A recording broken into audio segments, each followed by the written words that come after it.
whenever you have occasion to send a card, remember a Hallmark card will best express your perfect taste, your thoughtfulness.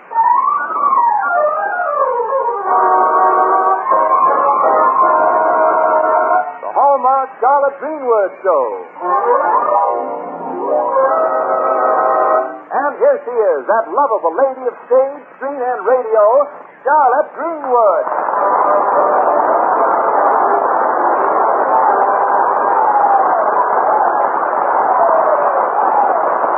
Hello, friends, and thank you, Wendell. Today, we tell a story about a young girl who finds that a snap judgment about someone you don't know has a way of snapping back. Well, I don't think you're in danger of having a snap judgment made about you. You're so well known. Well, Mr. Mannix, I've been around so long. Well, anyway, I'd say you're one of the greatest stars of the theater. Why, you can really be compared to the brightest stars in the sky, Mrs. Greenwood. Yes, the Big Dipper.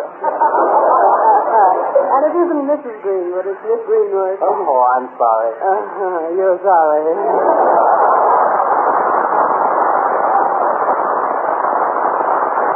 Charlotte Greenwood has as her special guest today the international star of stage and screen, Mr. Freddie Bartholomew. The Hallmark Charlotte Greenwood Show is brought to you this Sunday and every Sunday at this time by the makers of Hallmark greeting cards. To remind you that whenever you want to remember someone, you'll find a Hallmark card that says just what you want to say the way you want to say it. So when you choose a card, look on the back for the identifying name, Hallmark. Yes, don't forget, a Hallmark card will best express your perfect taste, your thoughtfulness.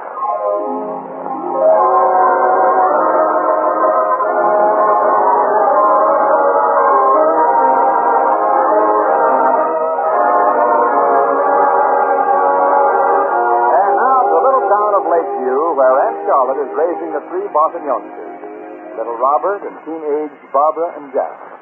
It's a sunny, unusually warm Saturday morning, and the Barton backyard is a scene of great activity. That's Robert helping Aunt Charlotte keep her rugs. Oh, you sure can't tell it's scally around here. All this cleaning going on. Well, when I was young, we used to clean on Saturdays, too. You did? Mm-hmm. And Mother would invite the boys over for Sunday, hoping that I'd make an impression on one of them. How did it turn out? Last weekend. Robert, the idea is to get rid of the dust, not the rugs. Well, Charlie, still, how'd you separate? Oh, Charlotte, did you have to be rugs when you were a little girl? Mm-hmm. Mother used to give us 10 cents for domestic rugs, 20 cents for Indian rugs, and 40 cents for Oriental rugs. Why so much for Oriental rugs? Because we had nothing but domestic rugs. Hello there. Hello there. Finished sawing the wood, Miss Greenwood. Thanks, Sylvester. Gosh, it's so warm we'll hardly use the wood this weekend. Well, it's better to do the cutting when it's warm and the burning when it's cold than the other way around. Yes, that's what my grandfather used to say. She did? Yes, my grandmother too. She did? Oh, yeah. That's about all we ever did say to each other. Well, what's all this? House cleaning today? Well, we're having a guest tonight. Well, Barbara, you are dressed up. I take it that you're not one of the working Bartons. No, I'm not. And neither could the other Bartons be. Has everyone forgotten that Wilbur Mannix is coming here this afternoon? No one has forgotten. No one. But you don't understand. Wilbur Mannix is coming to interview me about the vacancy on the freshman executive board. He's joining me now. Well, what has that got to do with Saturday in this household? Oh, you really don't understand. He's the Wilbur Mannix. Well, I'm the Robert Barton. He's the Russ. Maybe I can get him to help me with this job. You'd better not ask. I can just see Wilbur Mannix beating Russ. Well, from what you say, I can just see Wilbur Mannix. Barbara, it strikes me you're making quite a fuss about his visit. Oh, but I hate you, so. Everyone on the campus makes a fuss about him. Don't you know who he is? Certainly, he's the Wilbur Mannix. Yes. And his grandfather was the Supreme Court judge. And his father was the United States Senator. And his uncle is the Dr. Felix Mannix, president of the college. Why, the kid's family tree we've simply got to look up to. I never saw a tree I had to look up to. One of the Mannixes came over on the Mayflower. What's so wonderful about that? What's so wonderful? Yeah. Aunt Charlotte, which one of the Greenwoods came over on the Mayflower? Your Aunt Charlotte. Hey, I'm all set, Aunt Charlotte. Want to help me take the heat? Heat, Jack? That sounds like Indian jive. No get 'em. No, Captain? No. Buggy, jalopy. Oh, you're not going to paint that wreck today. Wilbur Mannix is coming. So what? Wilbur Mannix travels in the best circle. Yeah, and he's the worst square. Oh, and I'm a long straight line. Now, really, children. But I'm not going to have Jack come tramping into the house covered with paint. What kind of impression do you think that'll make on Wilbur Mannix? Well, what am I supposed to do? Rent a tuxedo? I read in the paper where a man advertised a tuxedo for renting a large family wanted to move in. I told Wilbur Mannix that Jack would pick him up at the bus station this afternoon. Nobody in this house understands. Oh, now steady, darling. We're not going to let you down. Now, what time is he coming? The bus gets in at 2:45. Well, in that case, you'd better get organized. Now, Barbara, tidy up the living room. Robert, will you take in the rugs? And Jack, get your car. Okay, as you say so. Aunt Charlotte, this is my one chance to get on the frosted deck. Please see that everything's just perfect. Mr. Mannix is terribly exacting and fastidious. He insists that everything be in the right place. Well, when you introduce him to me, tell him to look in the other direction.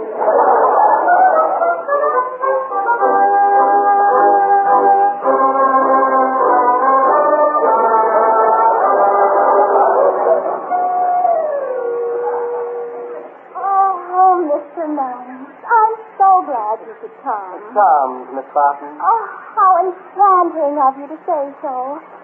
May I present my aunt, Miss Greenwood? Welcome to Barton Manor, Mr. Mannix. Barbara's been telling me about you. Oh, delighted, Miss Greenwood. I've heard so much about you. I just think it would be frightfully boring for a famous actress here in Lakeview. Quite the contrary. Oh, but certainly you must miss New York City dreadfully. You must have had such bully experiences there. Well, there was one time an out-of-towner saw me standing on the corner of 42nd Street and Broadway, and he turned to his friend and he said, I thought the Empire State Building was on Fifth Avenue. And Robert? Mr. Mannix, I believe you've met Jack. Oh, of course you have. I mean, he called for you. Oh, rather. We had a ripping conversation, didn't we? Did we? Oh, that's the Bartons, I guess. Well, I seem to remember someone else, a small boy. Oh, Robert. How ghost of me. Robert is the youngest in the family. And actually, Aunt Charlotte's the oldest. Not only in this family, but any family. Now, here comes Robert now. Hi, Jackie. I see you're back. How about letting me help you with the car? As you guessed, Mr. Mannix, this is Robert. Hi. Sit down, Mr. Mannix. You're most kind. Jack, did you hang up Mr. Mannix's coat? Coat? Oh, how tiresome of me. I took it off in the car and left it there. Frightfully warm out, you know. Be a lamb, Robert, and bring in Mr. Mannix's coat, please. Roger. Car to navigator. Recover coat and sail down seat. Over. Navigator to pilot. Roger. He's fair-minded this week. Jack, suppose we leave Mr. Mannix and Barbara to their business. Besides, I want you to take a look at the hinge on that back door. Yeah, it's rusty. So am I.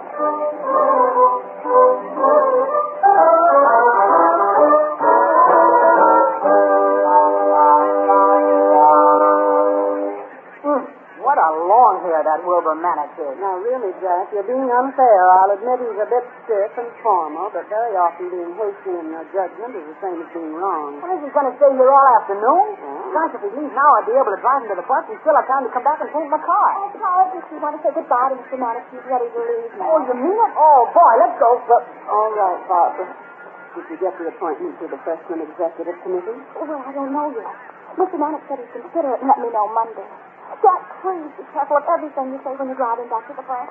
I don't want anything to go wrong at the last minute. don't worry about me. Let's get going so I can get back and paint my car. Oh, Charlotte, where did Robert put Mr. Mannix's coat when he brought it in? Well, isn't it in the closet? No, I couldn't find it. Well, I wonder if he did bring it in. Oh, well, if it's still in the car, Robert, have you got Mr. Mannix's coat? Well, you see, it was right there in the back seat with the cat. Robert, your face. My paint. That's my red paint. I'm going out to my car. Oh, my gosh, I'm afraid to look. If that kid spilled it all over the upholstery, I'll... Hey, Robert, what happened? It didn't happen. It was an accident. Oh, I mean, Well, there was this champagne on the back seat with the coat. Did you throw it on the coat? Just a minute, Barbara. Go on, Robert. Darling, there's not too much spilled after all. There's a lot left in the can. Oh, no, not so much spilled. You should see what isn't on his hands and faces on the upholstery. It's ruined. The coat, Jack. Mr. Mannix's coat? Sure, it's on the coat, but the upholstery, you should see it. My whole college career is absolutely ruined. Now, Barbara, you'll have to explain to Mr. Mannix. I only wanted to make sure the paint was red. How can I possibly explain it? By simply telling him the truth. Sometimes they have the wrong labels on the cans. Oh, and the truth. Tell him this whole coat is covered with red paint. He'll be absolutely furious. What am I going to do with that upholstery? Oh, he'll never appoint me after this. Oh, it's horrible. I tried to wipe it off very But quickly. you smeared it on worse. Oh, now, look, just wait a minute. Now, Jack, if you drive down to the cleaners immediately, there's a chance that every spot can be removed. Oh, Jesus, do you mean Yes, but hurry before the paint dries. You'll have to... Jack, wait till I'm through. Did you hear what I said? Oh, you bet I did. I'm on the way now. Robert, now, hurry upstairs, darling, and get some turpentine and see if you can clean yourself up. Okay. I'm sorry I spilled it. Honest I am. Now, Barbara, go and tell Mr. Mannix what happened and tell him that we sent the coat to the cleaners and that it'll be back if he'll just be patient. Oh, Charlotte, I can't. He mustn't find out. He must. But, darling, he'll have to. After all, it's going to take some time to clean it. Barbara, here's Mr. Mannix. I hate to be rude, but I've just timed the catch 4 o'clock bus back to Mound City. Have you my overcoat? Overcoat? Oh, yes, of course. I mean, no, I mean, that's... Are you sure you want to go now? I mean, Jack can't take you to the bus. But a moment ago you said he could. Yes, well, what is that? Things have taken on a different color. They have? Oh, yes, much different. And if you can wait, Jack will take you to the bus. He was called out. He's in a little difficulty. Financial? Well, he is trying to get out of the red.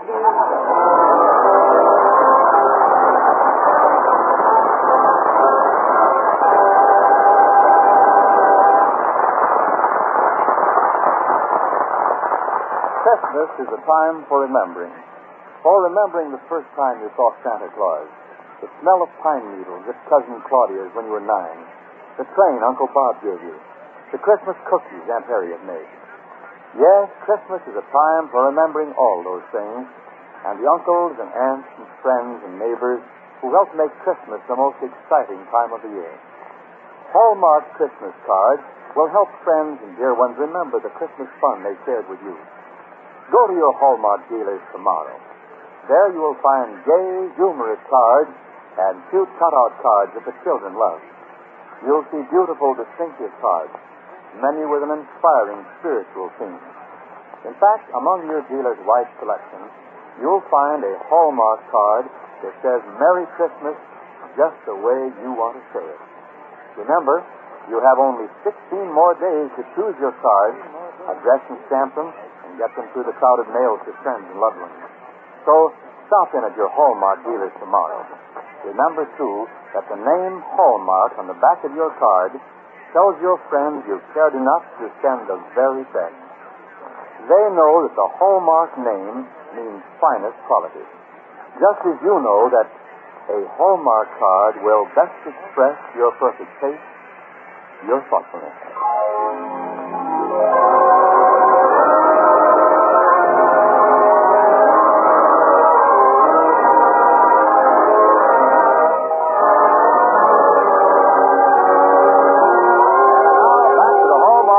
Greenwood show.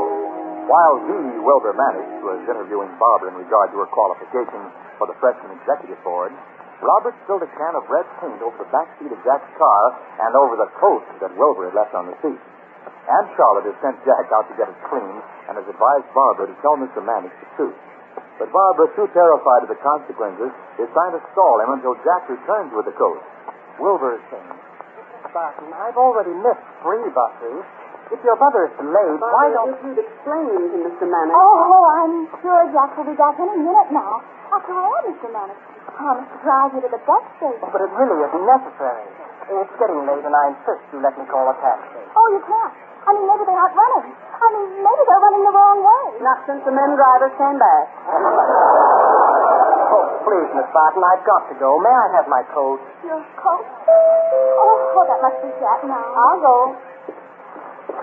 Why, Gertrude Gleason, come in. Hello, Miss Greenwood. Oh, isn't it just teasing with you. I mean, I just met Jack at the cleaners and he said Mr. Mannix was here. I mean, he's really Mannix. So I drove right over. I mean, I really did. I mean, I really scented the car and drove right over. I mean, I did really. Did I say you walked? Mr. Mannix, this is Gertrude Newsom. How do you do? Mr. Mannix, how long have you staying here? Well, I expect to leave any minute. They tell me. Well, Colonel Jack gets back. He's driving Mr. Mannix to the bus station. Oh, I see. Very happy to drive him to the bus station. I mean, I really would. I mean, I would really. I mean, I should. He waits for Jack. Well, I say, that's an excellent idea. That solves everything, doesn't it? Now, may I have my coat? Oh, no. No, I mean, you can't go with Gertrude. I mean, the way she drives. Well, how does she drive? She drives the way she talks. Oh, no, goodbye, Dad. We'll see you to the door, Gertrude. Oh, yes, Jack, now. Bye, everybody. Goodbye, Gertrude. Oh, say, Charlotte, you sure did save the day.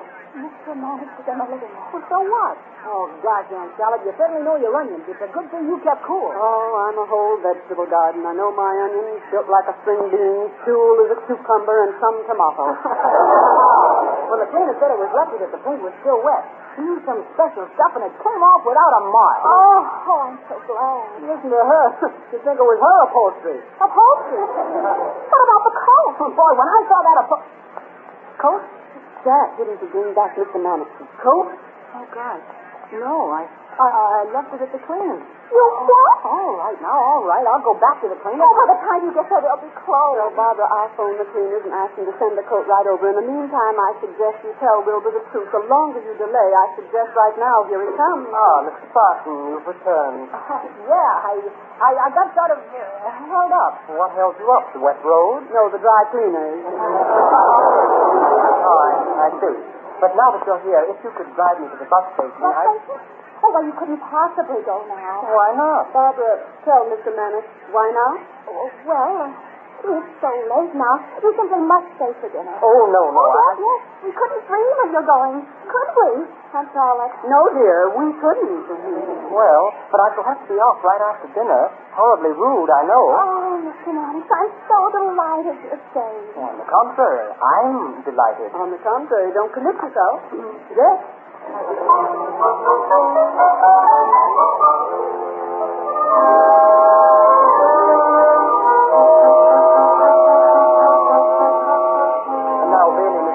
I must be going. Oh, not yet, please. Sylvester, bring Mr. Mannix another cup of coke. Oh, my dear Miss Barton, I've had 6 already. Barbara, I believe Mr. Mannix has had enough cocoa. Oh, thank you, Miss Greenwood. You're regular. Not according to my seamstress. Well, Mr. Mannix, about the freshman board, I meant to ask you, do they have to vote on me? I mean, the person you nominate to fill the vacancy? Well, yes, but it's a mere formality since they've left it up to me to select the candidate. So, in self-defense, I might say it's too much responsibility for one man. Don't you think so, Miss Greenwood? I'm biased. Really? In self-defense, I've always felt the same way about myself. Too much responsibility for one man. Oh, George, there's a fellow in the dry cleaner. The dry cleaner? Oh, aren't the young incredible? There's no limit to their imagination. That has nothing to do with age. My imagination's as good as it ever was. In fact, it's better. In fact, it has to be. The fellow says... That's all right, Robert. I'll go see what he wants. Oh, I'll go too. Please excuse me, Mr. Mannix. Have another cup of cocoa. How do you do? Hello. Are you from the Lakeview Cleaners? Yes, ma'am. You dirty 'em, crease 'em, and tear 'em. We clean 'em and press 'em, we tear 'em. The gowns you adore will be ship-shape once more. But I'm shaped like a ship and can't wear 'em. Is that the coat in that package? Oh, please give it to me. I'll tell you that. Well, unwrap it, dear, and see if they did a good job. All right. Oh, this isn't a coat. Huh? It's a pair of trousers. The trousers. Trousers? They're no good. Not without anybody in them, no. I must have picked up the wrong package. Oh, no, I'll have to show Mr. Mannix some more. But, Barbara... I'll be right back. Boy, how soon can you take these trousers back and bring back the coat? Monday. Monday? Yeah, the store's closed now. I'm just dropping these off on my way home. Till Monday, then. Goodbye. Goodbye. I'll say Mr. Mannix one of my features for you. Can the boy get the coat? Not till Monday. Monday? Oh, I'm sorry. How can I keep Mr. Mannix for a whole weekend? Well, am I going to do? What you should have done in the first place. And come on, I'll help you. Oh, no, Aunt Olive, we can't tell him the truth. We can't. Oh, you're back. Well, Barbara? Mr. Mannix, how did you like my thesis? Well, I haven't read it yet. I need my glasses. They're in my overcoat. Oh, well, you shouldn't read without your glasses. I mean, you shouldn't read with them. Well, if you don't want me to read your thesis, I'm sorry I put Sylvester to all that bother.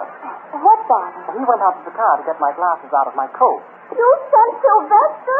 Hello there. Hello there. I went out to look for your glasses, but I couldn't find... The car? Well, it's right in the garage. Yeah, but I couldn't find... The keys are hanging right on the nail. Yeah, and all that, but I couldn't find the Cocoa. Well, we're all out of cocoa. No, I'm talking about the man's glasses. He said they were in his... Oh, but Mr. Mannix doesn't want his glasses anymore, do you, Mr. Mannix? Don't I? Don't he? Well, does he? I don't know. No, but even if he didn't want his glasses, I still can't find... Stop, I can't stand it anymore. Me neither. Well, then, Barbara, tell Mr. Mannix. But I just can't tell him. What can't you tell me? Wilbur's waiting. Oh, I don't know how to tell you, Will. I mean, Mr. Mannix. Oh, do make it Wilbur, though I loathe the name. Oh, boy, it's a lovely name. I mean, it will be all right, but it isn't now. I mean, yet. And I thought it should be before... Well, Barbara, so far, that's clear enough. Yeah, just do go on. I'm fascinated. Well, Robert spilled a can of red paint over the back seat of Jack's car and over your coat. But, Wilbur, honestly, it's going to be all right. Only Jack forgot, and the cleaner isn't open today, and it all came off the upholstery, so really it will be all right. I mean, the coat. Coat? Oh. You're laughing. But really, that's the funniest thing I ever heard. Oh, but it's no joke, though. Oh, I'm sure your coat will be all right. Coat? Oh, goodness, I was thinking about Jack's car. Oh, give me a thoughtful man. On second thought, skip the thoughtful.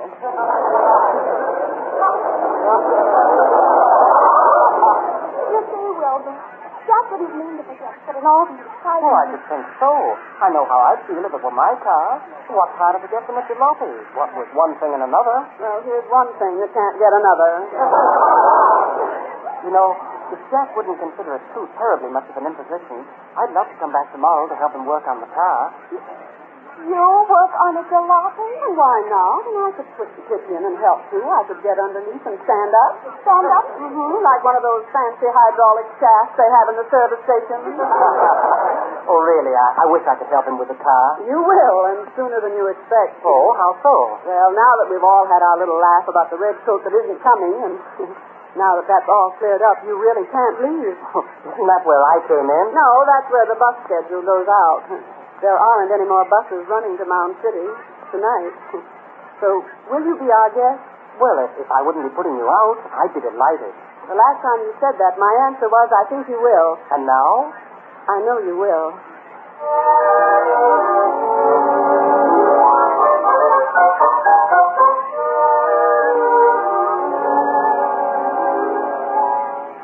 I do hope you'll find the room quite comfortable, Wilbur. Oh, this is swell. Miss Greenwood. Yes? You know, some things aren't easy to say. Like trying to express my appreciation to Jack for letting me help with his car. It was more of a favor to him, Wilbur.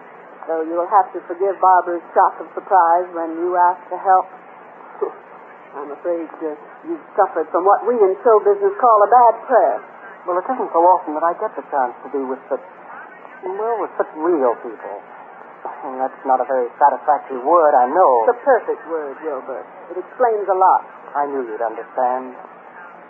Miss Greenwood? Yes? It's your turn now. You knew all the time about the paint on my coat. Why didn't you tell me? Well, it's really very simple. My telling the story of what happened wouldn't do Barbara any good, and it wouldn't help you. I don't understand. Well, Barbara had built up this imaginary character of you, and she was anticipating your reactions as this character, instead of the real Wilbur Mannix. I wanted her to face the truth in order to learn the truth about you. And she couldn't do that this afternoon? No, she couldn't bring herself to. She was terrified by her conception of you as some kind of rarefied sophisticate. Good grief. The more terrified she became, the longer she tried to stave off the inevitable. No, that's really the funniest part of the whole thing. It is? I seem to be missing something. You are. You see, I've had to face the truth, too. And the truth is, well, I felt exactly the same way about coming here. About coming to see us? Yes. I've heard the family talk about the formidable and overwhelming Miss Greenwood. Oh, they were confusing dimensions with intentions. Well, perhaps. But I had visions of someone, very stiff-necked and terribly so-so. You know, someone who looks down her nose at everyone. Ah, now you're confusing height with sight. And then the thought of facing the sweet Barty. Well, I guess I acted just as you expected me to. Well, we didn't do so well ourselves. Strange, or is it really? How can you possibly know people until you actually know them? Well, I know Barbara now. I know she's awfully persuasive. Look at the way she got me to stay for dinner. Yes, and I know she's honest and courageous, and look at the way she faced a very trying situation when she finally had to. Miss Greenwood, wouldn't you say those qualities make Barbara an ideal person to have on the Freshman Executive Board? Wilbur, that's one for you to answer, unless you want a very prejudiced reply. You know, Miss Greenwood, it's strange how what people say about you tends to make you into a different person. There's only one thing they could say about me that would make me a different person. What's that? I pronounce you man and wife.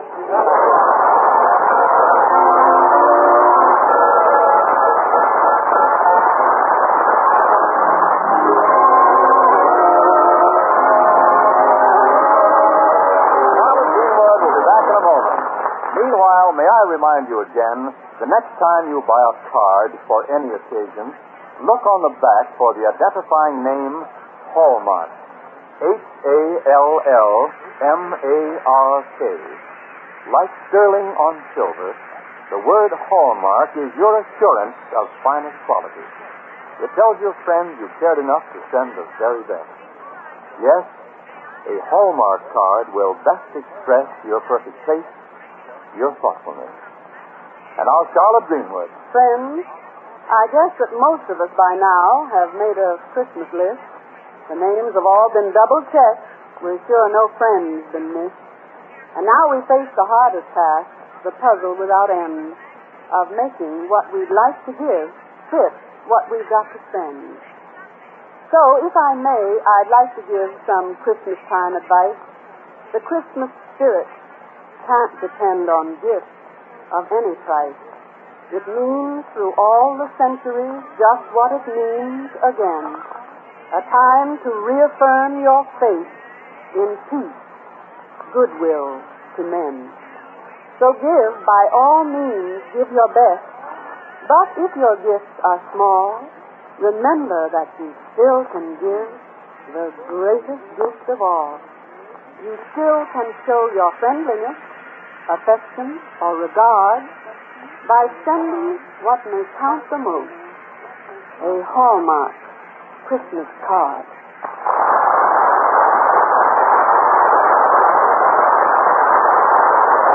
And now until next Sunday at the very same time, this is Charlotte Greenwood saying, so long, friends, until we meet again. So long, neighbors, till next Sunday, I just say, so long. So long. This is Wendell Miles speaking. The Hallmark Charlotte Greenwood Show came to you from Hollywood. Hallmark Charlotte Greenwood Show is written by Leon Meadow, Bill Cole, and Alexander. The part of Sylvester is played by Ian Wolf. The part of Wilbur Manning is played by Freddie Bartholomew.